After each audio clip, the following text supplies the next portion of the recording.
Yes, I have loved you with an everlasting love, an everlasting love, an everlasting love. Therefore, with loving kindness have I drawn you, drawn you, drawn you.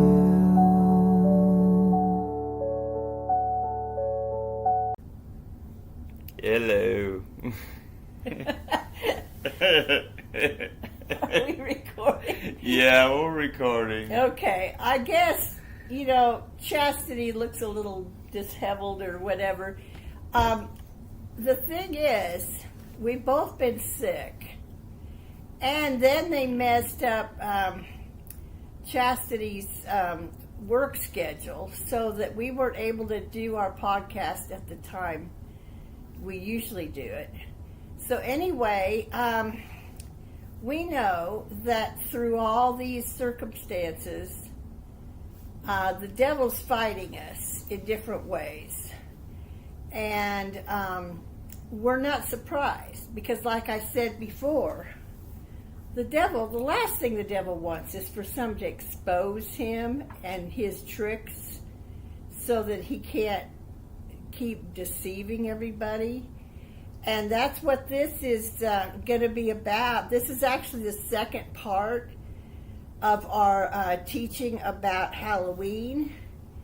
And so I had said that I would give more specific examples of occult practices that are promoted by Halloween and explain some more about them. And so by exposing the tricks of the devil, then sometimes, and we're prepared for the idea that he's going to try to oppose us and see if he can. But that's why the Bible says to be vigilant and watch and be aware that the devil's going to try his tricks. And so we're not really surprised that he's doing it. We just know to withstand him and to keep plugging away doing what we're supposed to do. And that's what all of us need to remember to do when we're being attacked. And it's kind of like what we talked about that one time, because Chastity brought up about Job and how some people, they're not doing anything wrong and yet they suffer. And the other side of that is sometimes we have bad things happen to us because we're doing the right thing. And so to some extent the devil does have some power, but he doesn't have the same power that God has. And so he will try to convince us that he's going to win and that we just need to give up trying to do what God wants us to do and to give into it. But we know better than that. We know not to do that. And so that's why I said, I've learned not to be afraid of the devil because that's exactly what he wants. But that I'm also aware that he's actually afraid of me because I'm exposing him and helping people learn what the tricks are so they don't fall into any of these traps. And so one of the things I want to do is talk about some of those traps that are encouraged a lot at Halloween, a lot of times other times of the year too, but it's very prevalent. And people think, a lot of times they think, oh, it's just for fun. And I've had people tell me that when I tell them, well, it's dangerous to get involved in this, that, or that. Oh, but I just do it for fun. Well, in the first place, why would you want to participate in something and why is it fun? If you know that it's really not a good thing to do anyway. And so I want to try to explain a few more things about some of these common practices. And then I'll be able to explain a little bit about how that works and why it's a problem. And then I just have a few scriptures to share about it. to explain further, but most of this is going to be a big discussion about this, and we never know how it's going to lead, because God leads both of us. And as you can tell, Chastity's tired and worn out, and right now doesn't care what her hair looks like, because we're just glad we're able to go ahead and do this, because this is the thing we're supposed to do, and this is what the devil's been trying to fight us and keep us from doing it, but he's not going to win. So anyway, I just wanted to cover some of these things that are practiced a lot, especially at Halloween, and talk about what's wrong with them and why it's a deception and why it's not really a healthy thing to do, spiritually or in any other way. So anyway, of course, we've already talked about witchcraft, and but then there's seances and Ouija boards and belief in ghosts and tarot cards, psychics, mediums, fortune tellers, astrology, horoscopes, and then I'm also going to mention about talismans, or like good luck charms, objects that people put their faith in to think that it's going to protect them from things or whatever. So anyway, I'm just going to explain some things that I am aware of that I don't think most people are aware of. And first of all, I want to mention that what ghosts actually are, they're actually demons. And we've talked about spiritual warfare, we've talked about demons, and demons know how to appear the way someone that had lived before and died can appear, and they partly because they've been around all this time, and they've been around like for millions of years, and they've studied humanity.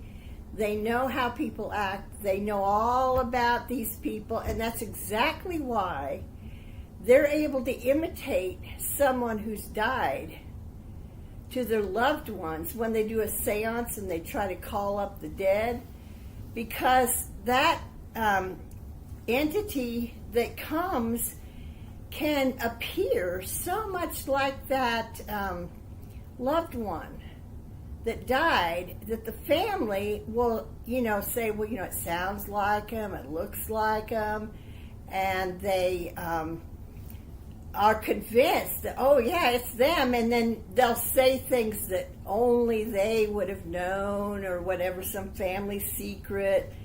Well, see, all this is a deception, because these demons know how to do that. And in the Bible, it's called familiar spirits, because these people that they're manifesting are familiar. And they're familiar to the people. And the thing is, people that do these things, psychics and people that try to do these seances or, pull up the dead, at first they think they're helping people because it seems to help their grief some, for that person to come back and tell them things that they felt like they needed to hear. But then in the long run, it actually does more harm than good. And the thing is, there is such a thing as God giving people visions of their loved ones to give them reassurance, if that's what they need. And God knows how to help people in their grief. And that's a separate thing. He can do that without any person, any medium trying to conjure up a dead person and get them to appear and talk to people. And so that's a whole different thing, and it is demonic to do things like that, and that's why it is dangerous. And I wanted to explain a little bit about why when people go to fortune tellers, how a lot of times it seems to come true what they say. The devil wants us to put our faith in these things rather than in God. And so what he does, he has a plan for people. and it's for their destruction in some way, for bad things to happen. So he might have the fortune teller first tell them something good that they want to hear, but then tell them some awful thing like, oh, well, you know, if you don't do this or this, then you're going to die in a car accident in 3 years, and you know, all these predictions. Well, the reason why sometimes these things seem to come true is because these were Satan's plans for that person. And then when the fortune teller says it, they put their faith in that. And they help bring about Satan's plan. They believe in it. And just like us believing in God and his plan helps bring it about in our lives because we're putting our trust in him, we do the same thing with Satan. We put our faith in him and his predictions and what he wants, and that's when it comes to pass. However, those things can be broken. Those are like curses, and they can be broken in the name of Jesus, so those things don't have to come to pass. But if people keep going to fortune tellers and believing it and getting hooked on that, they help bring about the very things they don't want in their life. So it is a trick. And so, anyway, and then I wanted to say one more thing, too, about these, like, good luck charms and stuff like that. You know, people have different objects that they look to for, you know, rabbit's foots and all these kinds of things. Sometimes they're called talismans, but people put their faith in those objects, and that's kind of the same thing as idolatry, because you're putting your faith in an object. Now, another aspect of this, though, that most people don't realize, even Christians who begin to put their faith in Christian symbols, and they'll want to wear a cross because they think that cross will protect them from something bad, or a picture of Jesus, or, you know, something. They think that that object has the power to protect them. But once again, they're looking to that object instead of God himself. And so really it's the same thing. It just sounds like it's a good thing just because you're using a different symbol that's been Christianized. And so these are all things to be aware of, because it's Satan's plan to get us to seek guidance from and get us to put our faith in something other than God. And so, but like I said, Satan has power, but it's limited. God's power is greater. And so I'm actually going to read a story in Exodus that shows Satan trying to use his own magicians for power, and then how God dealt with that. And then I just have three other small scriptures. There's the scriptures all through the Bible warning against these things. But I found just three small ones that I think will get the point across so that we can have our discussion about it. But the first thing I'm going to do is read that story in Exodus.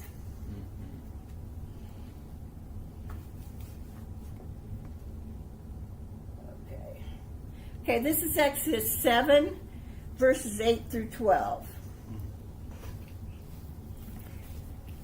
And the Lord spake unto Moses and unto Aaron, saying, When Pharaoh shall speak unto you, saying, Show a miracle for you, then thou shalt say unto Aaron, Take thy rod and cast it before Pharaoh, and it shall become a serpent.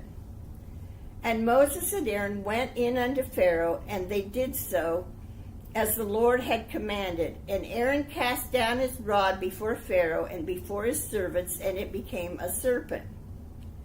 Then Pharaoh also called the wise men and the sorcerers and the magicians of Egypt.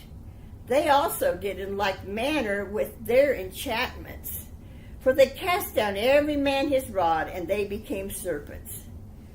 but Aaron's rod swallowed up their rods. So in other words, yes, they had a certain amount of power too, but then God's overcame it. And basically it's like God saying, okay, yeah, you can do a certain amount here, but God's still going to overrule that. And all these rods that became serpents got swallowed up by the serpent that had been made from Aaron's rod. So that's an illustration right there of how, to some extent, Satan will try to use his power. Okay, and then like I said before, instead of trying to keep bookmarks in here, I found out that most of the time I just need to look things up. So it's because the bookmarks always fall out. Okay, so one of the verses that warns us about those things is Leviticus 19:31.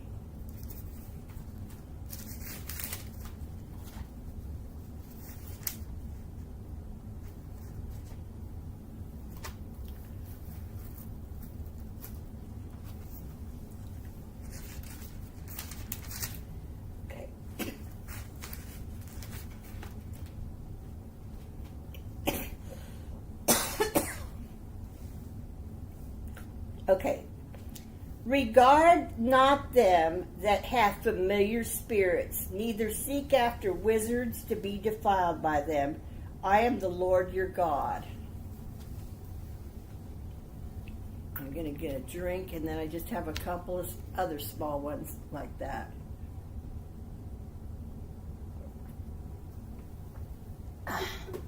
Okay, the next one is Deuteronomy 18.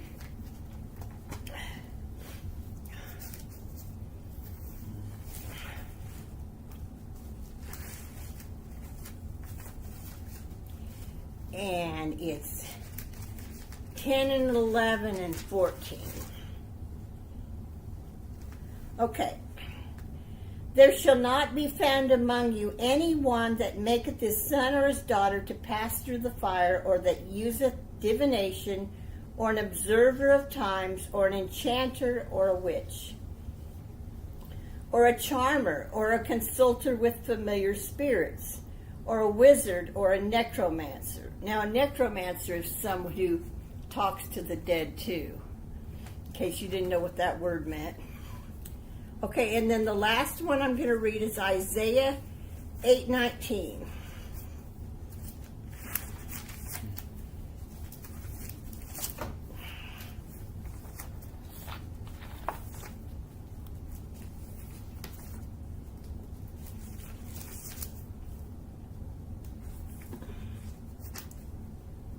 And I'm just barely trying to get over being sick, but we're not going to let the devil stop us. That's the way you got to be. You got to keep hanging in there.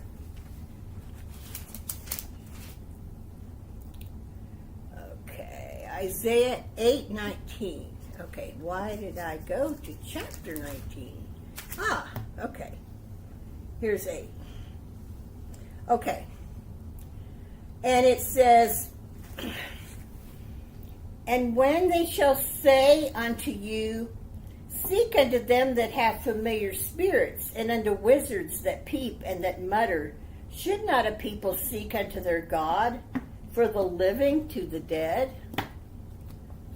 So that was one of the things God had to say about that. And it's true. I mean, why would you want to talk to dead people when you can talk to the live ones? And actually, our loved ones that go on to be with the Lord, they are still alive. They're just not here right now, and we can have peace and know that they're with God. And like I said, sometimes God will reveal in special ways to help people overcome their grief, but we should not go seeking another person who says, oh, I'll call up your dead loved one and let them come back and talk to you, because in the long run it does more harm than good. So we are going to have a discussion, and I'm sure Chastity has things going on in her head right now. Yeah, so when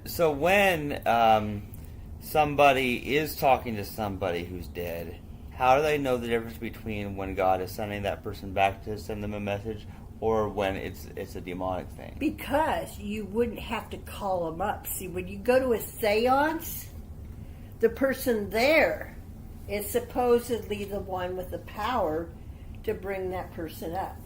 So instead of asking God to show you that person, you're going to a person who does these seances to contact the dead.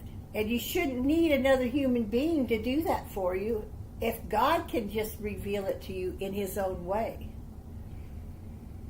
And so that's the difference right there. So basically it wouldn't require a middleman. No, it shouldn't.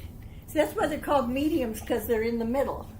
Right. And God wants us to look to him. Now, he will work through people, but we know it's him when he does it. And he's not going to just say, oh, you've got to go to this person, because they can go to that person in the spirit, and then that person. We shouldn't be running all over trying to find guidance through other means other than going directly to God. Because, see, God is our source, and when we need something, we're to go to him. Right. So basically it's like this. So when my sister, who thinks that I hear from God, because I do sometimes, and then she tries to ask me whether she should marry the guy she's dating. Yeah. She should be asking God herself instead of trying to ask me. But then she says, but I have trouble hearing from God. It's because she never shuts up. So. Well, regardless of that. But the point is, she's going about it the wrong way when she does that. Mm-hmm. She said, oh, well, Chandler's supposed to be a prophet. I'll wake him up and ask him if I should marry this dude. See, and she kept asking me too, and I said, look, this is going to have to be your decision. Right. She couldn't decide for herself because she didn't know how to really listen to God. She had no confidence. She wasn't going directly to God. And that's a good example, except... Well, but yeah, I think it was a good example, because here's the thing, is what people do is they go to some other person and try to get answers from them, get that person to call up the dead, or get them to, hear from God or whatever. Well, that's making that person into God. But yeah, basically that gives that person all the power. Right, so that person is your idol. You're looking to that person for help. Right. Instead of going to God and then letting God choose how he wants to work or who he wants to work through. You'll know it's God when he reveals himself to you, and if that person comes to you in the right spirit and you're already waiting on God for an answer, and then they come and they're able to give you the answer from God. But if they're all self-proclaiming, oh, I got all the answers because I'm like God, you know there's a problem. Well, yeah, see, first of all, that leads into, people doing it as a business and earning money and stuff. And people even advertise. Like, psychics are advertising their businesses and weird stuff like that. But like we're saying, even church people do that. Right. Oh, I have the gift of discernment. I have dreams. I know how to interpret And they try to dreams. get you to give them money. That's how cult leaders work, Yeah. So I feel like that is a good way of protecting yourself, is to think that if God needs to give you a message, or a deceased relative is the one who you need to communicate with for closure or peace of mind or whatever, then God could arrange that without you having to pay money. Right. See, because here's the thing is, God's gifts are free, and he has done that for people. Yeah. And it's been a complete cure. It took away their grief. They felt confident that everything's okay. They just needed that reassurance. And, but they weren't expecting it. It was something God intervened and did. Right. To help them. But they were crying out to God saying, how do I get over this? I don't know what to do. I feel like I need this. But he knows how to answer our prayers, and we have to keep looking to him and not to Satan, not to the instruments of Satan. Yeah, so here's what it's like. To put it in computer terms, actually, God is like free and open source, basically, whereas the devil is like proprietary, like Microsoft or Apple or Amazon, where they lock you in to where you can only buy your stuff from them, and their ebooks only work on their devices, and they trap you so they can continue to get money from you. Yeah. Whereas when something's a gift for free, you know it comes without any agenda. Right. You know, that's a huge difference. It's a I feel free like. gift from God. Yeah. And He just wants us to look to Him Yeah. for help and comfort, and to put our faith in what He has for us instead of the things of the devil and getting deceived by those things. Yeah, like and the other topic about, you know, basically having an idol like the cross necklaces, how they have a symbol and they think that their cross necklace is going to protect them from Yeah. the devil or something weird. Yeah. Not realizing, first of all, that's just a chunk of metal or wood or something Yeah. that some human forged. Right. You know, it's not. So you're looking to that instead of God Himself. Yeah, people. We need to look to God to take care of us. Yeah, now. And if we want to give our testimony through some symbol that we wear, just kind of like my shirt, Yeah. I'm letting people know that I'm Right. supportive of my transgender daughter. Mm-hmm. And so I wear this Mama Bear shirt to show that. But I don't have my faith in that. It's just a testimony. These shirts that I wear or anything like that.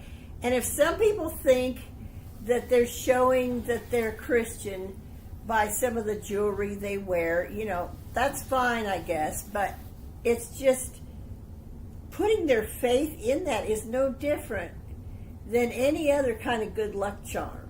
Well, and here's the thing: is it's not so much about whether you or not you have symbols, but what the point of the symbol is. Mm-hmm. Because people use symbols for all kinds of things, just like you explained there, and like the white rose is my symbol, and the checkerboards and stuff like that, and they all have meanings to me. Right.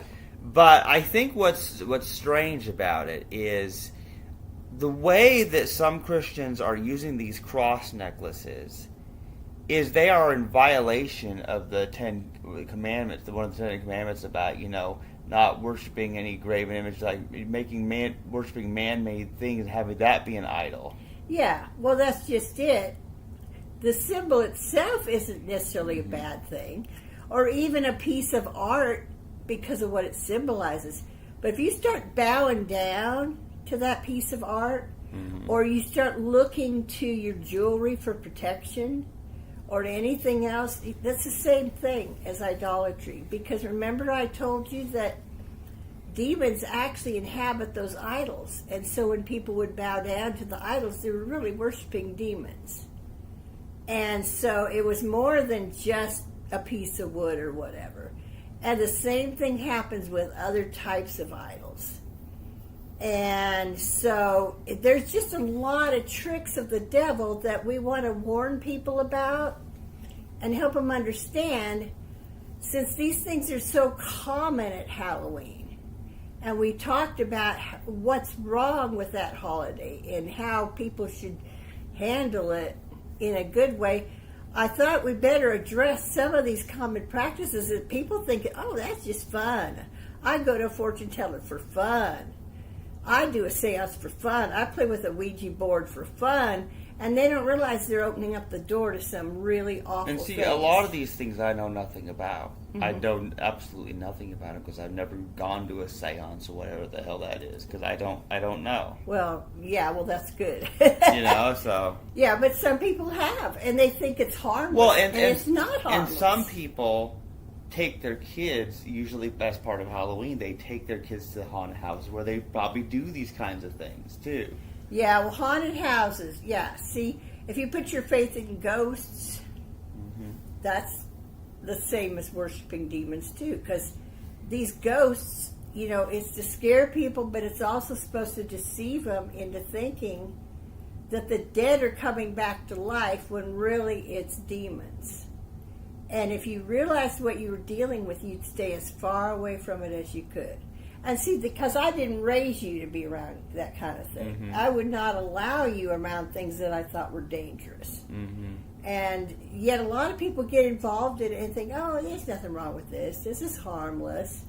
And I've had people very deeply involved in psychic stuff that'll tell you, oh, it's all harmless, because they're so deceived. They don't know any better anymore. They've been so deceived by Satan. And that doing tarot cards, all that stuff, it's all part of the same thing. And like even the people are all the time wanting to talk about what sign were you born under? Are you a Virgo, or are you a this or that? See, and they think it's all just fun. But why would something like that be fun? It's a part of astrology. It's part of looking to the stars and when you were born and telling your fate or your future that way. It's no different than any other type of idolatry or fortune telling or, looking to something else. Now, I think that a lot of the reason people do this stuff is they are hungry for the supernatural, because they really need to find the real things that are in God. And so these are counterfeits of what God has for us. It's like a counterfeit Christianity to try to make people think they're finding something good because they're wanting to have contact with the supernatural. That's because people need to know God. And a lot of churches are not really helping people know God the way they need to. And a lot of the church services don't operate in the gifts of the Holy Spirit. So the only way people can find anything supernatural is to go into Satan's realm and participate in the devil's form of supernatural things. So these are a lot of heavy concerns that the devil didn't want me to bring up. And that's why we've been attacked by the devil, but we're not going to let him win. Well, okay, here's a whole other thing now. You can explain, obviously, why these things are not good because you're putting your faith in the wrong thing. But there's another aspect of this that we need to talk about, is that these things only work on those who don't know math, who don't know science, who don't know how the world works. Like when people get superstitious about numbers, for instance. Trying to rename the 13th floor of a hotel as the 14th floor. Like, it's still the 13th floor just because you rename it. Superstitions like that. that. Yeah, superstitions. People have this weird idea, or even the horoscopes thing with, the sign, supposedly I'm a Taurus because I was born in May. There's a certain range of dates, how it works supposedly. But here's the thing about that, is the time in which you're born probably has a lot to do with when you were conceived, which is when your parents had sex, and it doesn't really so people can sort of control what time their children is born approximately, but see that attaching a special meaning to it, people who were born at this time of year have this personality, and Monique believed in that kind of stuff too, and I'm like, she's not very smart, that's what's frustrating, So basically this kind of stuff, it works on the uneducated mind who doesn't realize the way that dates and times and numbers and symbols work and what their purpose is. I'll look at the pentagram or the hexagram, which are both used as satanic symbols in some contexts, but I look at them from what they are from a regular polygon perspective, and how if you have a circle, you have equal distant points along the circle, and then you draw lines from those points, you can form all kinds of shapes. And that's what it is geometrically. But then people who don't know the geometry or know how the shape is constructed, then they look at, this means this, but no, somebody had to tell them it means that. Because if you can, I can see a number, a color, and a shape, and I can see exactly what it means, but the faith that people have in these symbols and these numbers is because somebody told them. And they're really taking that person's word for it, that thing means it, because they were told. Because if there weren't people trying to promote this horoscope stuff, for instance, nobody would be like, you were born in August, so of course you have that personality. That's stupid. Somebody had to brainwash them with that ideology And they're told that certain people born in certain months are more compatible with this other one that's born in that month. And they try to predict their whole future and who they should hang out with and tell them what to do about everything. Yeah. And you can see how this just all doesn't lead us anywhere good. Yeah, and like when people are putting their faith in psychics who tell them things will happen in the future, then those people will act in a way accordingly that will make those things happen. Right. Like, for example, let's just say some random person that I made up, Barbara, goes to some psychic named Deborah, okay? And then, so Deborah tells Barbara that she's going to marry a man named Steve. There's always a Steve in my example, so. Or a Bob. Yeah, or Bob. And then Barbara, so she gets on her online dating things and she looks for every man named Steve. And so she's got this in her mind. She's going to marry a man named Steve. So she keeps dating Steves until she finds one she likes. And then she's going to assume he's the one. So she marries him. But unfortunately, the marriage doesn't work out because Steve is gay. And then he divorces her and marries a man named Bob. Oh, I knew Bob. I knew Bob would come up somewhere in that illustration. There's always a Bob. There's always a Bob, and every now and then there's a Steve. But the point of the moral of this story is that people act to make things happen when they believe they're told a certain thing's supposed to happen, and they'll act to make that sort of thing happen. Right. You know, so like they may do crazy things so that it will happen. Whereas if they had never consulted that psychic in the first place, and if they never believed that, then maybe they wouldn't do so much dumb stuff. Right, right. You know, so that's why I had mentioned before, we need to seek wisdom from God. And God alone. Now, if He wants to speak to us through a human or through an event, God knows how to speak to us. And like I said, before I really knew God well, and He was trying to get to know me and get me to respond to Him, He spoke to me a lot through music, because that was something I could relate to. And then He came in the form of a unicorn named Honesty, to chastity, to reveal Himself. He knows how to reveal Himself to all of us, but we have to look to Him. We have to trust Him to do it in the right way, and not just run to any human being who says they've got all the answers or they can make something happen, because then you're putting your faith in all kinds of lying spirits. That's another thing that some demons are called. They're called lying spirits. They'll lie to you. They'll deceive you. And that's why we're warning against those kinds of activities. And I knew we weren't able to cover it all when we talked before about Halloween, because we just were getting the basics down about that. But this is all stuff that people need to know as a part of spiritual warfare, what to watch out for, so that we can have a nice, even path toward God and find His perfect will for us and not get led astray by things like that. So anyway, you got any more to say about Steve or Bob? Oh, not right now. But I wish them all the happiness. There's our comic relief again. Yeah. Anyway, so we're just pushing through the challenges that Satan's throwing our way, because we know what's going on, and we're determined to please God and do what He wants. And we're not at all surprised that He would try to stop us from sharing these things, because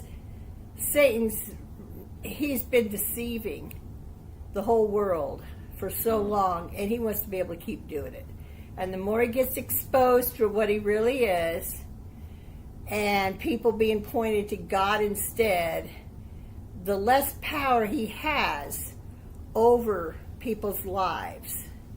And we need to recognize that even if Satan tries to pretend to be so powerful, God's serpent or rod will swallow up Satan's and win in the end and have the final victory over things. Yeah, about that story, why were they serpents? Why did the rods turn into serpents? What's the significance of that? What would you rather have them turn into? Ponies. Yeah, but then they'd have to swallow up all the other ponies. Why do they have to eat each other? Can't they? Well, those serpents, they were from Satan, and so they got eaten by God's serpent. And then they turned back into one big old rod, and those other rods were just plain gone. Well, I hope there must have been some reason for that. I thought the significance of the serpent was relevant because, see, here's what I don't get. See, it was supposedly, like in the Garden of Eden, the serpent that supposedly deceived Adam and Eve. Yeah. So what I'm trying to figure out is, like, I'm not saying that serpents are always of the devil. I don't want to be racist like that, but at the same time, it just seems kind of odd. You know what I'm saying? Yeah. Well, it's interesting because there's also some other references to serpents in the Bible that people have had their theological beliefs about. Like, for example, I don't know if you know the story about the brass serpent that they made, and then the people looked at, see, they had these bad snakes biting them and killing them, but when they looked at the bronze serpent, then those other snakes couldn't kill them anymore. And it was on a pole. It was put on a pole, and I have heard it explained that the reason why it was a serpent on the pole is that it actually represented how Christ became sin for us. He knew no sin, but he became sin for us. And so that represented, how Christ took our place and provided salvation and deliverance for us. Interesting. And I know you have some issues about the crucifixion and stuff. So. Well, yeah. Well, here's the thing, though. I mean, obviously, I believe God can come in any form, necessary, just like a unicorn. I mean, so why not a serpent for some specific purpose?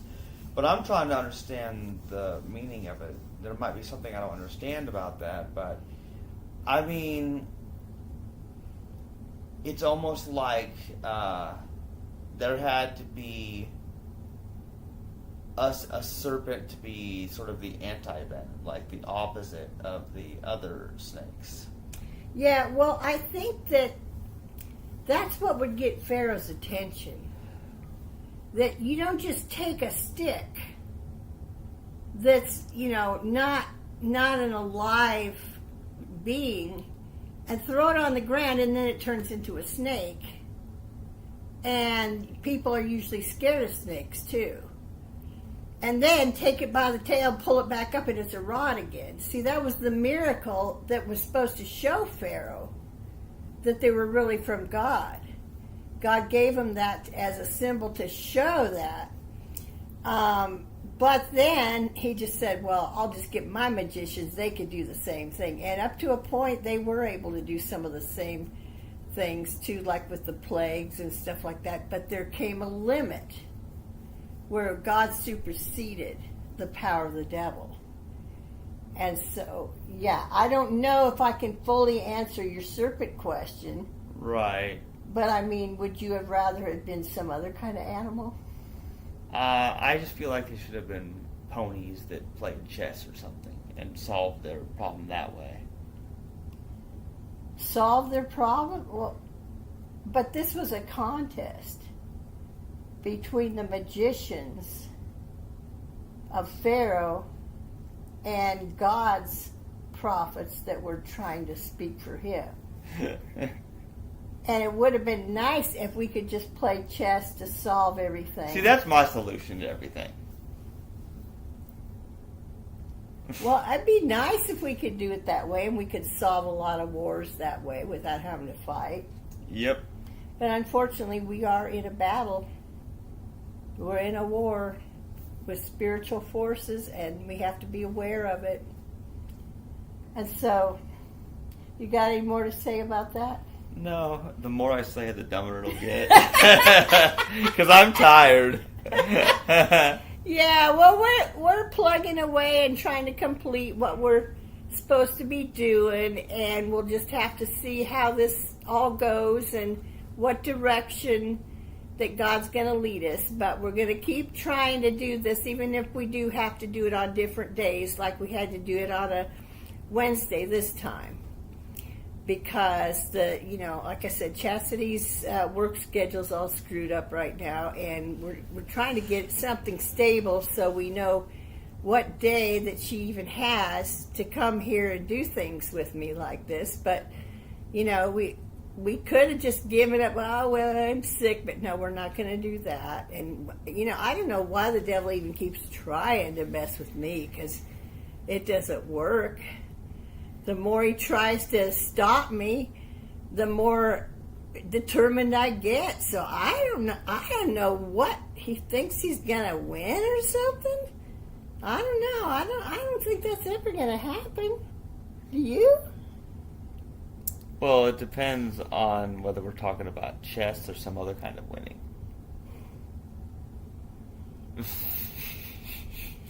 Okay, I'll tell you what.